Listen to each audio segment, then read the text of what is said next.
And 5, 4, 3, 2, 1. Hello YouTube, I'm Dan Salem, live on the BuzzChomp YouTube channel, here with my beautiful daughter Maddie. Say hello, Maddie. I know you're looking at yourself on the screen, but the camera's over here. You'll figure that out soon enough. We are going to talk NFL Week 7 and trouble in paradise for several NFL teams. Several, not just because of injuries, because of performance and what's to come. But first, I'm going to go live on Facebook in 3, 2, 1.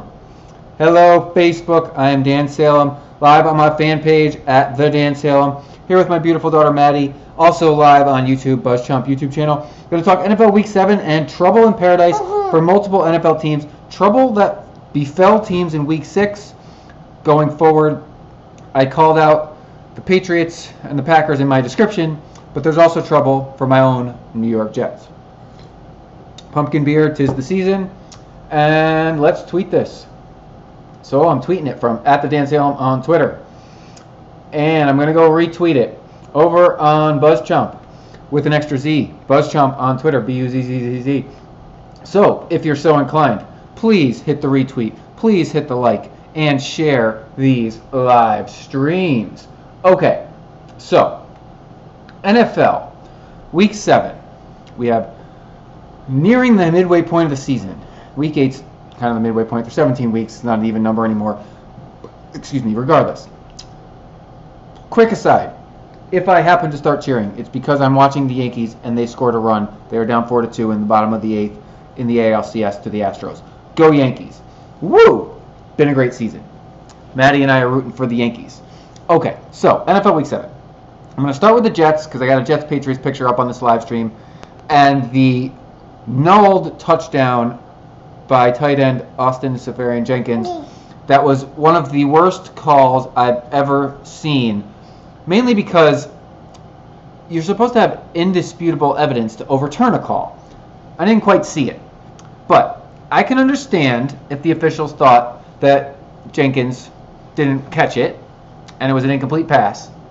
I can understand if he I can understand if he didn't have possession and he fumbled it. But what they called on the field was a touchdown. And what they called after a review was that he had possession, crossed the goal line, then fumbled the ball out of bounds. This was like a 2-second play. You need like 2 seconds to gain possession. So either he had possession and crossed the goal line for a touchdown, or he didn't have possession and he fumbled. He was an incomplete pass. But for him to have possession and fumble prior to crossing the goal line in order to knock the ball out of bounds makes no sense, because all you have to do is touch the pylon to score, and he did that. So it was a really ridiculous play. And then the NFL had the gall to say it was correct. Now, granted, it was against the Patriots, and I'm not surprised. The Patriots seem to get all the calls. They are defending Super Bowl champions. So the Jets, this wouldn't have tied the game. It would have brought them within a field goal. They held the Patriots to 3-and-out right afterwards because the Patriots got the ball. It was a fumble turnover bullshit. And then the Jets promptly scored a field goal, so they lost by 7. It was a close game. They had a really good football game. But for the Jets, it's a little bit of trouble here. They're 3-3. They're firmly in the pack. Now, it is possible, because stranger things have happened, that the Jets somehow make the playoffs and go on an unbelievable run a la the Giants and win the Super Bowl. I'm not removing that from the equation because they've looked pretty good and they could have beat the Pats. They did not. They had much fewer penalties than the week before, and they're getting better at stopping the run. They have not found the running game yet, so they still need to find the run game. But like I said, we're not even halfway through the year, so they can still find the running game. But they have Miami in Miami, who wants revenge. Miami's coming off 2 wins in a row. They were feeling really good about themselves, beating the Falcons. The Jets need to smack them down again. They practically shut the Dolphins 4-2, 1 on, nobody out. They practically shut the Dolphins out a couple weeks ago, and they need to do the same. They need to stick it to Miami. All right, are you going to be fine on the ground here? Oh, I'm sucked into the Yankee game. They need to stick it to Miami and get back over 500 and really set the tone in their division and in the conference, because that's going to matter come playoff time, conference record. If a loss to Miami puts them back under 500, oh, sorry, Maddie. Hold on, pause. She needs a little attention. Thank you, Mom. Okay. A loss puts them back under 500. Where everyone expected. But they're a decent team. And they're going to win several more games this year. Hell, Atlanta even looks beatable, and they have them the week after because of the way they lost to the Dolphins. I had my best case scenario for the Jets where they were 9-7 and probably didn't make the playoffs, but made the playoffs in my best case scenario. 9-7 might make the playoffs this year in the AFC. I don't think it will make it in the NFC. But I don't want to get ahead of myself. They have to beat. The Jets are in trouble because they're feeling good about how they played against New England, but they still lost. But they've won 3 out of the last 4. I mean, yes, they lost New England last week, but they're feeling pretty good because the Patriots are the Patriots. They're in trouble. Now, the Patriots themselves are also in trouble. They have given up over 300 yards passing every game this year. They have no defense. Like, the Jets almost beat them without a running game because the Jets did not really get anything going running the ball. Now, they went pass happy because the Patriots can't stop anybody. So that's pro and con, but they have McCown. The Patriots are going to struggle going forward if they can't figure out how to play better defense. Like, they have one playmaker, Malcolm Butler. But the Jets kept going at him, and he couldn't stop them every time. I mean, he did okay. Safe! 2 on, nobody out. 2nd and 3rd. Double by Frazier. Woo! Okay. Sorry, 4-2. We got this. I'm rooting for the Yankees, if you didn't know. I think the Patriots are in trouble. I also now worry about the Broncos after they put up a stinker against the Giants. The Giants. I'm going to talk about both those teams here because they mercifully handed play calling over to their offensive coordinator where it should have been all along. McAdoo, you're trying to do too much. And he did a great job. They rearranged the offensive line, and they did much better. So I hope they keep this up going forward. But the Giants, again, like, this is a season where if you're going to be bad, you want to be really bad. Because there are some really good players in the top 5 of the draft. 6 through 10, more iffy, maybe you can trade up. After the top 10, there's always a big drop-off. Like, you want to, if you're not going to be good, you want to be in the top 10. It's the way the NBA is. It's why teams tank. It's why there was tanking talk this season in the NFL. It's why the 49ers are tanking. They have lost last 4 or 5 games by, I think, 13 combined points. It's insane, but everyone's a loss for them. Now, yes, they're trying to win, but the fact of the matter is they're losing by such slim margins. They bottom out and get a great player, they're going to be a really good team next year because they frickin' aren't that bad, but they're not good enough to win. That's how you tank, and that's how you tank, like, coolly and smoothly. I'm looking over there at the Yankees. Pitching change. The Giants they weren't trying to tank. But when they were 0-5, you kind of think maybe you should tank. Now they're 1-5. I don't know. I mean, the season is too young to be called over. And I don't think the Giants are very good. But, see. Hell, freaking Broncos, I thought you had a monster defense. And then the Giants, really? Without all their best wide receivers? Really? The Giants? The Broncos are in trouble. The Falcons losing to the whole, like, I don't think the Dolphins are very good. And the Falcons, you shut them out in the first half, 17-0, and then you got shut out 20-0 in the second half. You worry me. Now this could be an aberration game, but you were at home. At home. Those aberration games I can understand on the road, not at home. So there's another team in trouble. Packers are obviously in trouble without Aaron Rodgers. I believe he'll be out for the rest of the year. I don't know what Brett Hundley has, but they lost a critical division game to the Vikings. Now they're both tied at 4-2. Minnesota has managed to patch together a quarterback every week this season. The backup's backup, and now Bridgewater might be coming back. Minnesota is in full control because I don't know about Detroit after the way they couldn't take care of New Orleans. New Orleans just made them look awful, and then they tried to come back and there's too many interceptions, too much noise. Detroit's not a real contender, just like last year. Maybe they'll squeak into the playoffs, but the Packers are in trouble because the Vikings are really good. And I don't know what Green Bay can do with Brett Hundley. The running game wasn't there to bail them out last week. Now, Minnesota's got a good defense, but it's tough. Redskins looking good. The Ravens, I'm questioning my preseason prediction that the Ravens would win the AFC North because they lost to the Bears and they've lost to the Bengals, and I'm like, ew. The Buccaneers, not nearly as good as we thought because the Cardinals aren't that great and the Cardinals beat them.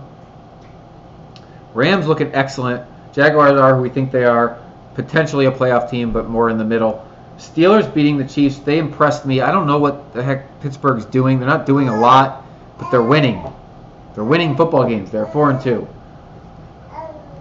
I think as long as Pittsburgh can stay healthy, they're in good shape.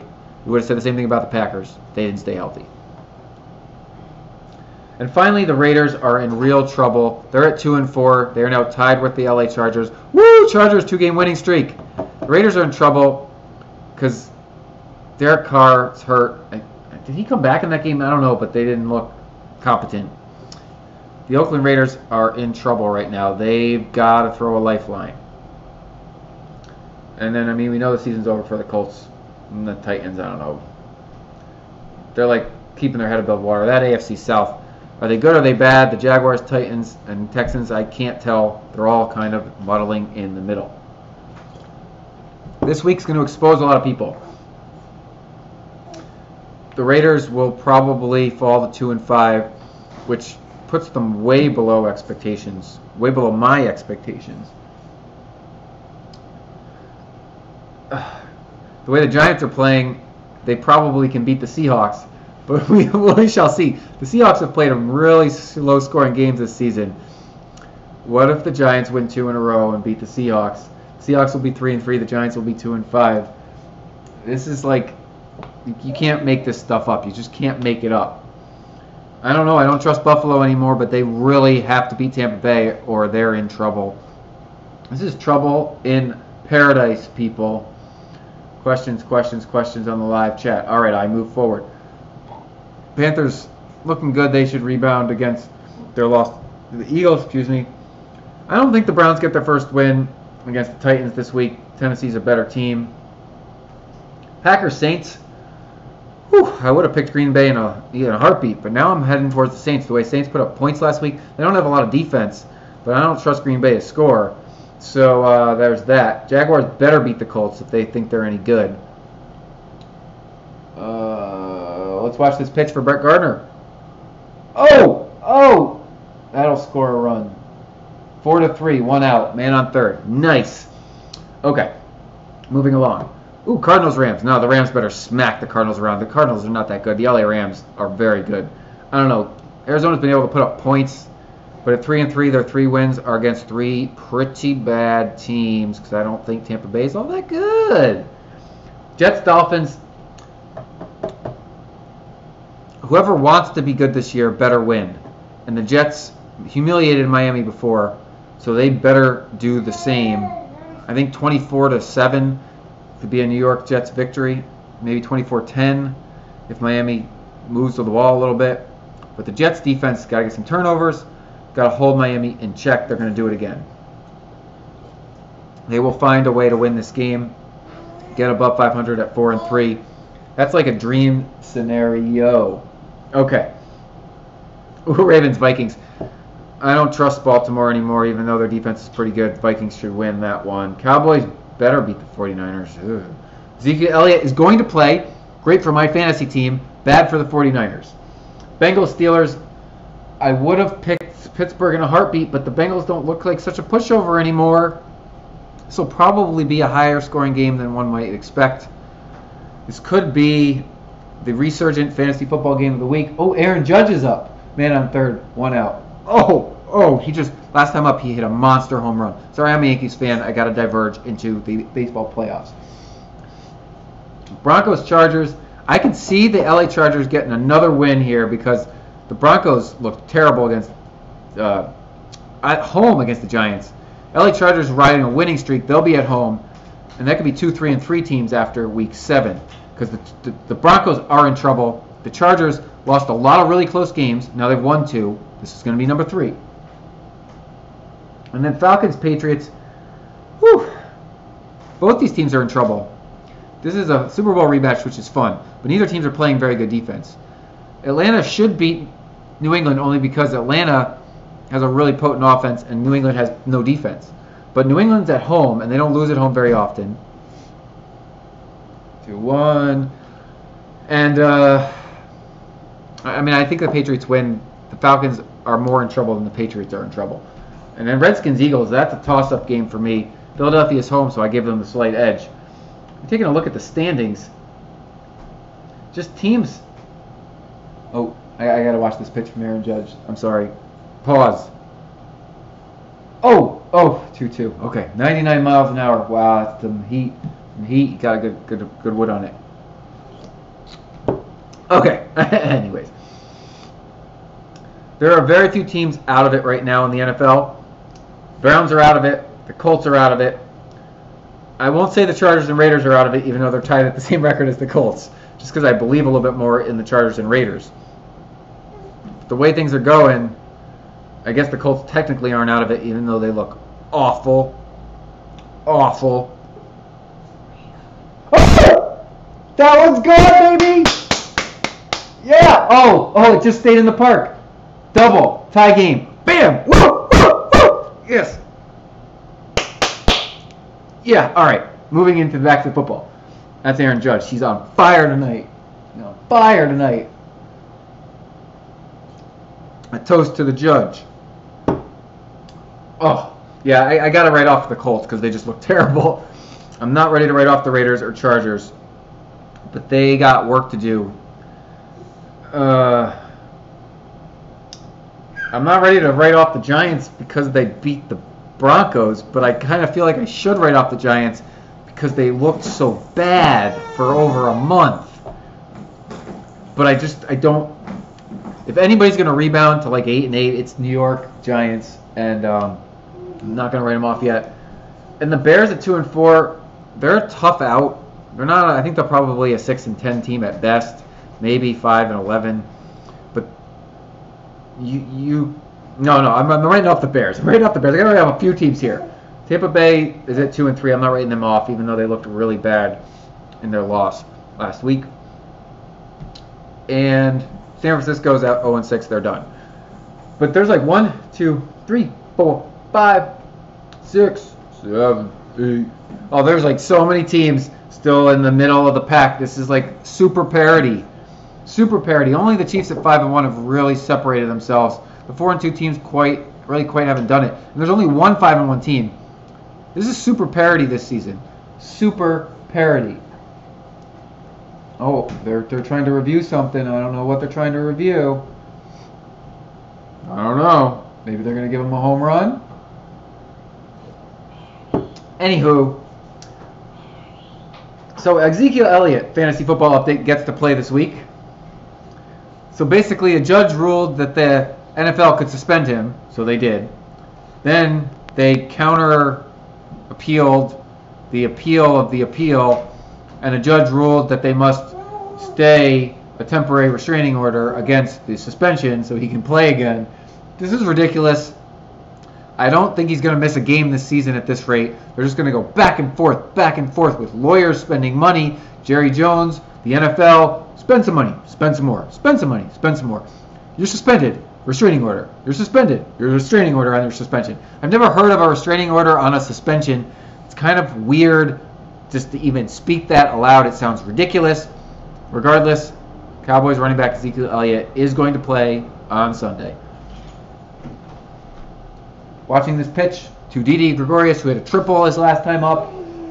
Oh! Get through there, get through. Oh, he got through. Yes.